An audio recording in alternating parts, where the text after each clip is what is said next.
Hey, Randy Joe here, and welcome back to the channel, where today we're going to be listening to the next album in the Cocteau Twins discography, that being their 1993 album, 4 Calendar Cafe. If you've been following, we've been listening to every single Cocteau Twins album since the beginning of the discography with Garlands, all the way through to the very end when we get to Milk and Kisses.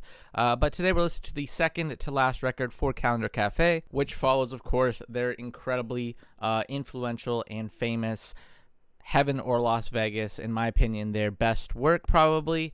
And honestly, one of the greatest albums I've heard in general, and especially when you come to Dream Pop, I feel like that is kind of like the peak of that sort of sound. From what I've heard, though, 4 Calendar Cafe embraces a more poppy sort of direction and drops a little bit of the unintelligible lyricism of Elizabeth Fraser, of course, and feels a little bit more traditional in a sense of what's expected from a pop LP. On top of that, I've read that Robin Guthrie was going to rehab during the period of this recording and quitting drugs and alcohol. And Fraser herself was also going through psychotherapy to improve her mental state. So, you know, it's interesting to look at these influences as we go into this and see if it has much of an effect on the record. And one last thing before we start is, of course, the album cover I want to address real quick is maybe their best album cover, but I do think I'm biased because this is a Walter Wick creation here. Walter Wick did the album cover for this LP, and I think Walter Wick is one of the most underrated artists in general. Obviously, he's most known for doing the I Spy series and the Do You See What I See series, but at the end of the day, the guy is an incredible talent, and the fact that these are all practically made and not digital, from what I gather, is very impressive to me, and I love to see it on an album. It just fits perfectly. But without further ado, let's get into it. 4 Calendar Cafe, 10 tracks, 41 minutes and 7 seconds. Let's go. All right, the first track here, Know Who You Are at Every Age, is the name of this one.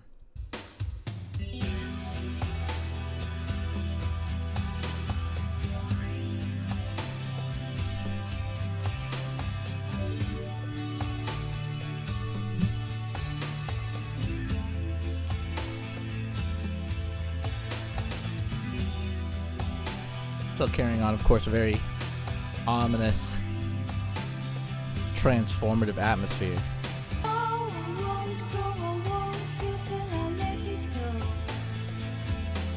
I like the clarity in the guitar work on this one. It strums through.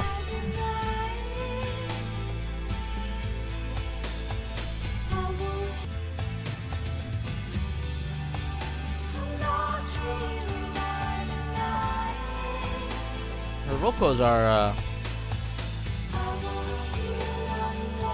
little fuzzier on this mix.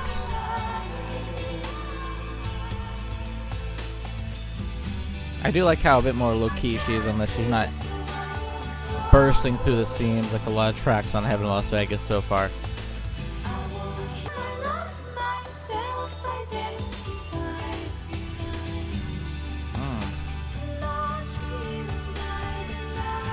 I feel like the lyrics come through clear, you know.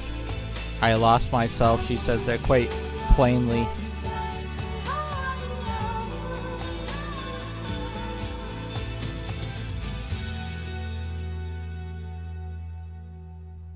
I like that one. A soft, kind of simple sort of effort to start things off. You know, it doesn't hit as hard as maybe a cherry-colored funk, of course. But I really enjoyed the clarity, especially with the guitars. Less reverb, less dubbing, it would seem, off that first track. Here's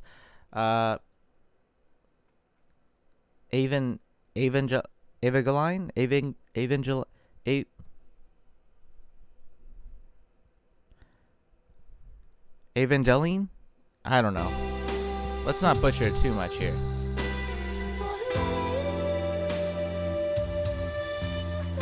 I like the kind of sluggish momentum. Both tracks a bit slower. This feels like the lights are turned off. This is like the end of the night kind of sluggishness appeal.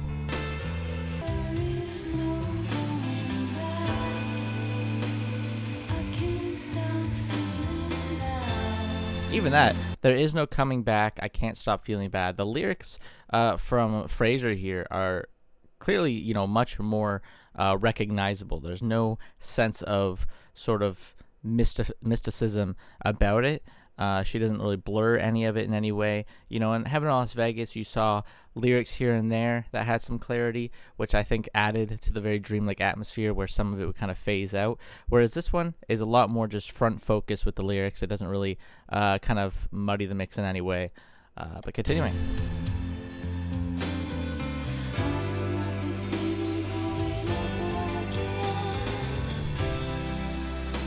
Interesting to see them go from a gothic band transform into dream pop and just kind of become a pop band in a sense by the end.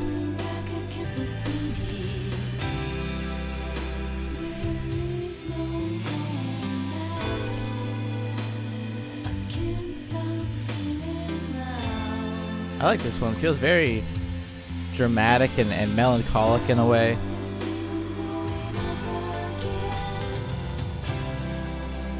Kind of reminds me of almost something like Wise Blood would do nowadays. Maybe a little Baroque in a way.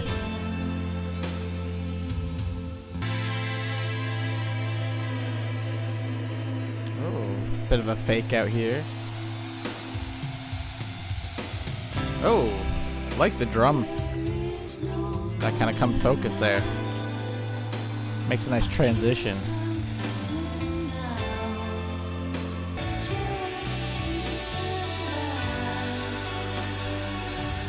Love the wispy sort of wind like in the background there. I think those are just some drenched synths.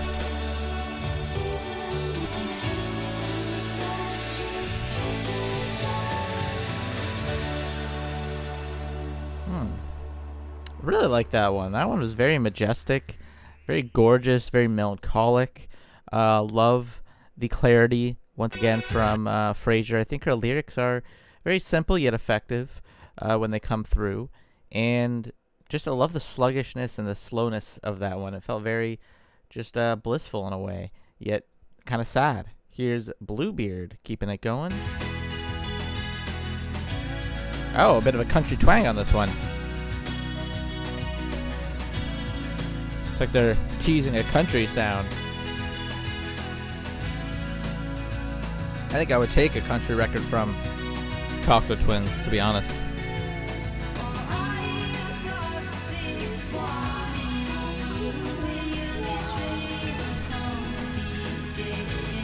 The lyric being, "Are you the man for me or are you toxic?" I can't really make it that last lyric there, but I think the implication there is the kind of following suit with Bluebeard, the classic tale of the man who kills all his wives and then remarries once again. Maybe this man is kind of following in that same tradition. He's not to be trusted.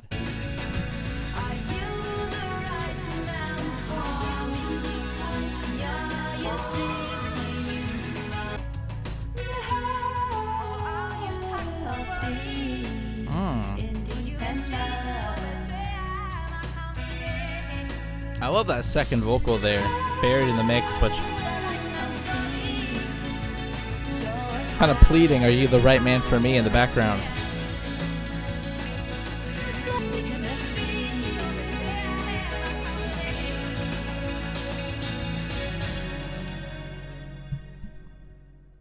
I like that one. I know that was, from what I gather, the most popular track on here. I think it was the only track that really reached the charts in the States, at least. However, it's not my favorite of the three so far. I like track 2 the most. Really enjoyed what that brought to the table. But I like that one in terms of just showing the kind of double vocals that she's known for, those backing vocals. And I think the theme of the track being maybe not fully trusting the person you're kind of putting all your stock into. Let's go into track 4, Theft and Wandering Around Lost. I do wonder if the lyrics of Bluebeard allude to the relationship of Robin and Elizabeth, considering it did kind of come to the end, I believe, in the mid-90s.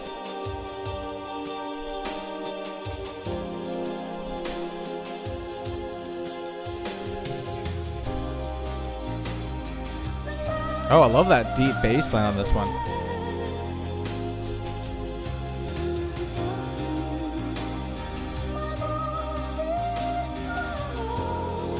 Not sure about this one. It has a bit of a more of a darker, more ominous tone, which is reminiscent of their earlier LPs. I like that deep bass line quite a bit, but not one to hit you as hard as some of the other tracks.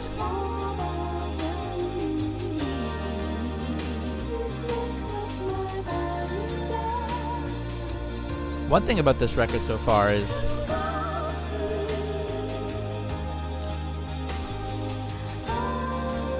the tempo on the record of a lot of these tracks is much slower. I would say this record feels like it's a much more low-key and more subtle sort of album, which I think will be a lot more rewarding on repeated listenings, because I find with most records, when they are a much slower, less immediate sort of release, as you listen to them, they're much more rewarding with those subtleties the more you hear them. And I have a feeling this is going to be one of those records, because something like I Have in Las Vegas, to me, is very much in your face. It's very quick, it's abrupt, and it kind of hits you with just some incredible atmospheres, kind of one after another, with the way they sort of lavish over one another. But on this record, so far, it's a much more slower, more meticulous, feels like everything is kind of just gently building upon itself. And in a sense, I feel like that will reward on repeated listenings. But for a first listen, this is a much more gradual sort of growth on it. Like, I'm liking this track the more I hear it, the longer it's sitting here. It's a really nice sort of mood setter.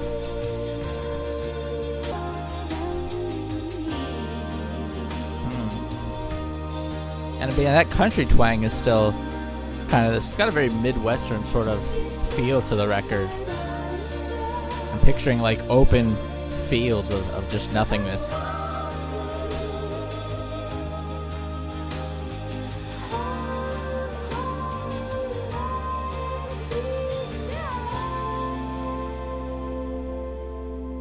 But yeah, that one for sure. Like, again, the first half I wasn't feeling it. As it went, it did really grow on me, and I feel like a lot of this record is going to come around like that. Here's Oil of Angels.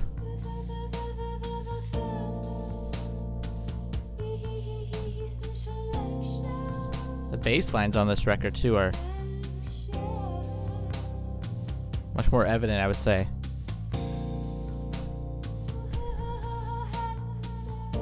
But here's another one that's slower.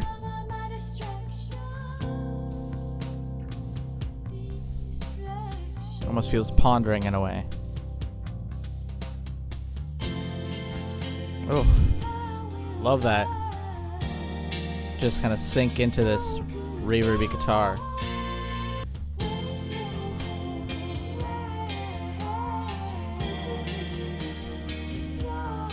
I don't know who's responsible for the drum machine. I'm assuming it's Robin once again. He usually is. But I love it on this record. It's got a nice kind of pitter-patter on this track. A bit more dynamic too in its range.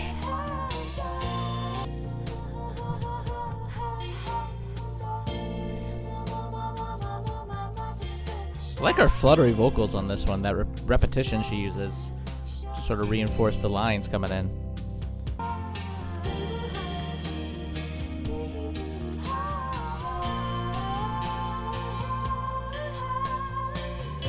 This one's really beautiful, the way it really just sinks into you, lets you bask in it. It's like a theremin of some sort. Oh my god, it's so wavy. Kind of feels like it's its own solo there.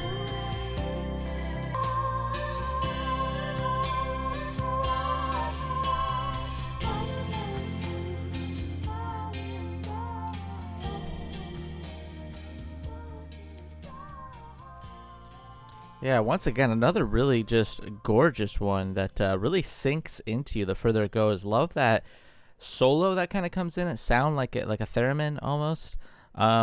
Maybe just some sort of funky synth, but that one is really magnificent. Maybe also up there is one of my favorites. Up there with track 2 in terms of just how much I enjoyed the sluggishness and the slowness of it as it kind of basks into everything. Let's go into track 6, Squeeze Wax. Again, there's also a bit of that country sound on this that feels like it's kind of deep within the mix, which I really enjoy. It's a nice little sidestep from their usual sound.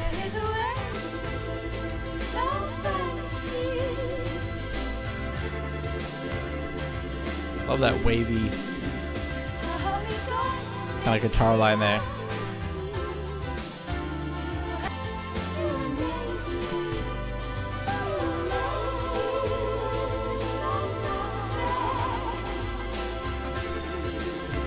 Really like the arrangement on this one, but it's, other than that, the way everything is kind of carefully put together, kind of feels like more of the same. It's not one that is as kind of standout-ish among the mix.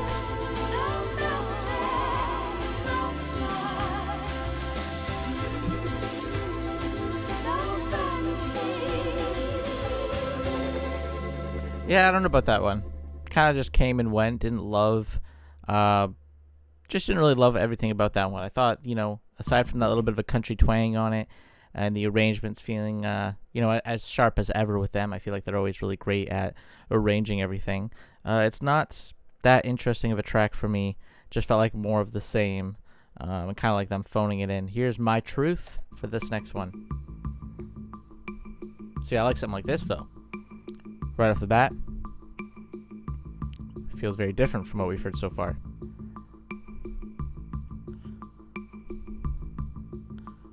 This one's quite tense. Oh. Her vocals are even dreamier on this record in a lot of ways, even though the lyrics are clear.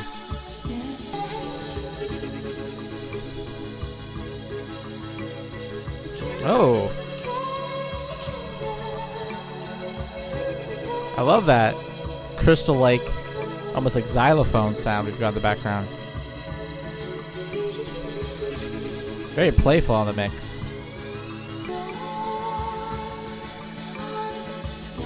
Very haunted sort of vocals.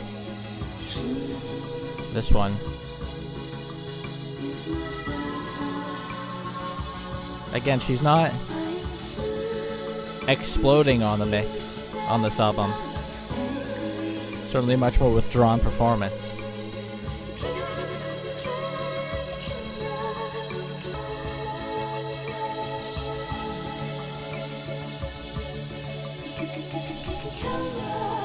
Oh, she does that a lot on this record.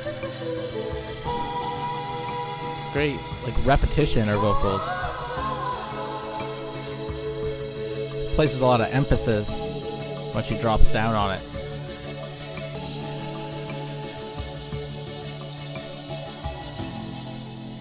There's another great one, My Truth. Fantastic. Up there with Oil of Angels and track 2. Again, I'm really loving the slower tracks on this record. I feel like they're just really great tone setters. Here's Essence, which...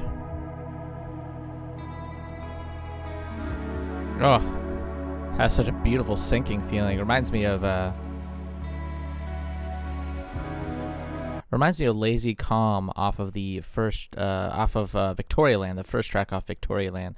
Lazy Calm is one of my favorites in their entire discography, if I'm being honest with you. It's one I come back to quite often.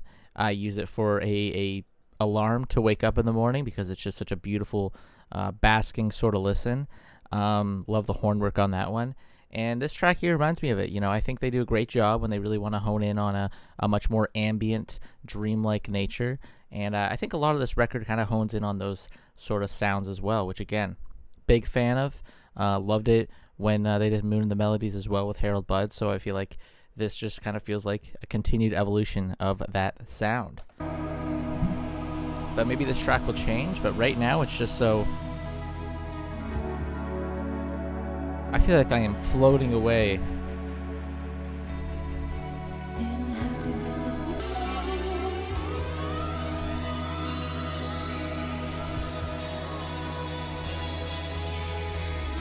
Love the cascading, washing over us guitar work there.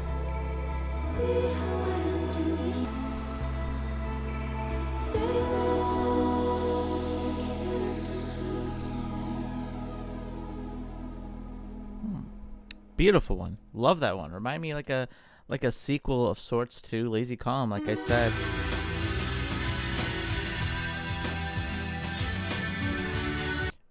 Sorry, we were just abruptly blasted by sound there for a moment. Essence, like I was saying, a great sequel to Lazy Calm. Beautiful. Love the washing over us effect. Loved just how much, again, it let us sink into that sort of floating sound. To me, that's when they're at their best sometimes, when they really just embrace a sense of ambience, a great atmosphere. Because they are one of the best atmospheric bands ever. Maybe the best atmospheric band. I know you could obviously point to maybe a Pink Floyd in terms of atmosphere or something, but there's something so dreamlike about Cocteau Twins. You know, they are a dream pop band after all, that you can't help but just feel like you are sucked in to this alternate reality that is both beautiful yet depressive and maybe melancholic in a way. But let's get back to this one that just kicked things off by assaulting our ears with such, abrupt insanity. This is Summerhead. I think the name of this one is, Summerhead. What a shift in tone from that last one that was just so beautiful in the bask of it all.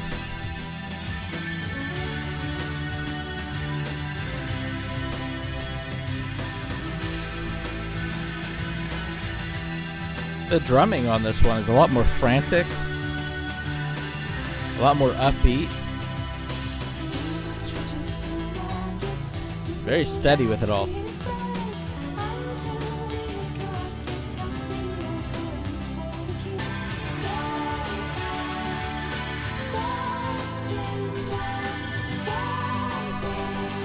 Yeah, not much to say about this one. I feel like it's kind of just... I don't like the tempo of it. I feel like it's too fast, too abrupt compared to some of the best cuts on here, which are much more slower and kind of basking things. I think that's what I'm realizing here is Cocteau Twins is a much better atmospheric, kind of slower, melancholic band than they are a much more in-your-face, abrupt, noisy band. Looking back at the discography, that's usually how I feel, to be honest.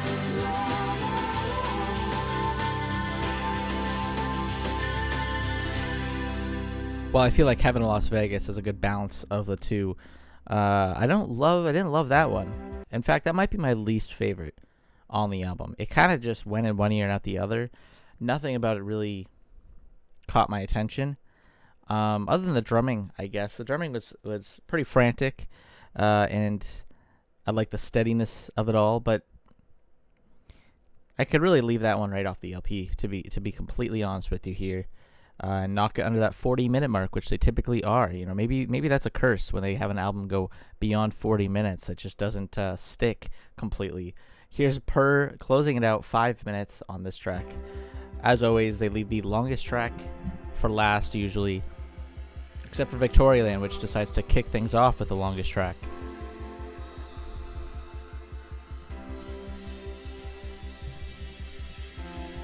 See, this one already feels like it's got a bit more of a setup.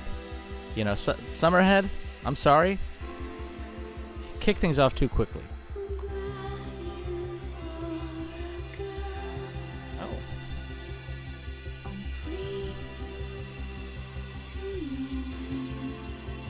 Maybe a track to their daughter?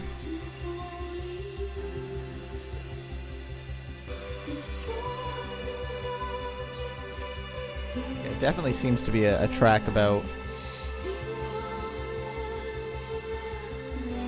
Robin and Elizabeth's daughter here growing up.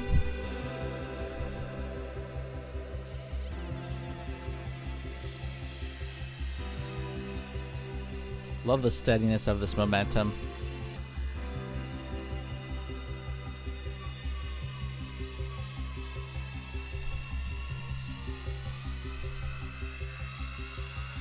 Oh, this one seems to be building up.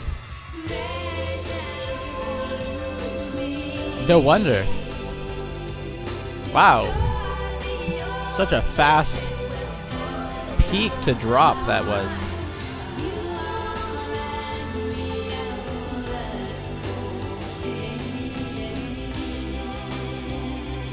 See, now this is where they excel. With those steady tenseness. Kind of reminds me of, Frau Frau from the Heaven of Las Vegas, that final track there, which just sets the tone with a sense of ominous before it just drops into everything. This, again, same idea. They do it incredibly well every time, and it makes for a incredible climactic finisher.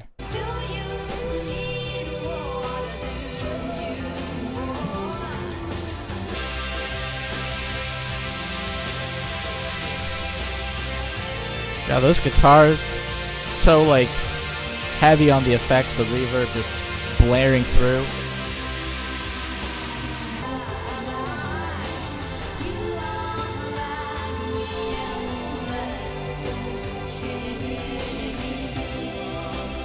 What a pretty, gorgeous, swelling arrangement this one is.